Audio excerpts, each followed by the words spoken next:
When I was about 13 or 14 years old, a minister from Indiana was visiting in Eau Claire, where we lived, and was staying with my family in our home. It was during the winter, and as he was walking along a sidewalk in downtown Eau Claire, he slipped and fell.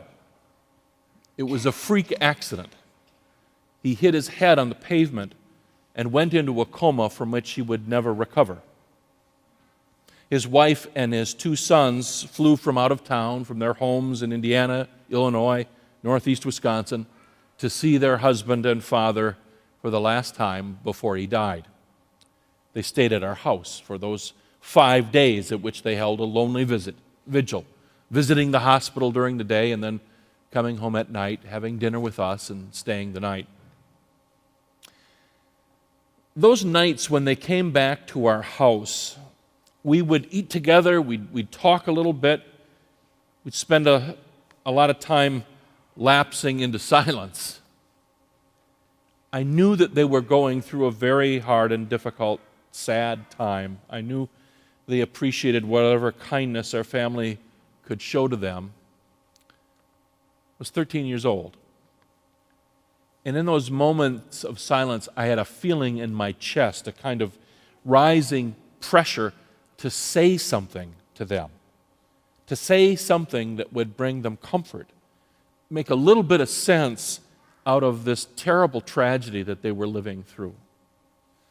I thought about it a lot during the day when they weren't there, about what I could say to them. I even opened my mouth a time or two, hoping that the right words would suddenly emerge. They never did. I never found the words for their pain, for their grief. Aside from, "I'm sorry," I didn't know what to say. And looking back on it, that's all right. I've had some pain and sorrow of my own from that time, and sometimes what I've needed the most in those times is a loving silence, more than so-called comforting words like, "It was God's will. God only takes the best. Everything happens for a reason." This is a night of silence, this Maundy Thursday. This is the night when our words and our wisdom run out.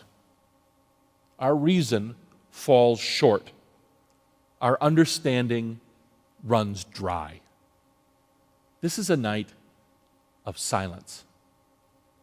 The time for us to watch and wonder at Jesus' incredible example of love and sacrifice, to listen in gratitude to his grace-filled words of hope and forgiveness in his dying. This is a night for us to receive the gospel more with feeling than with understanding, more for questions than for answers. This night opens us up, our hearts, our minds, our lives, opens us up to wait patiently for something that's beyond our understanding, something that's beyond our words, something that's beyond our hopes, something that is resurrection. Easter morning will be a time for singing, but tonight is a time for silence.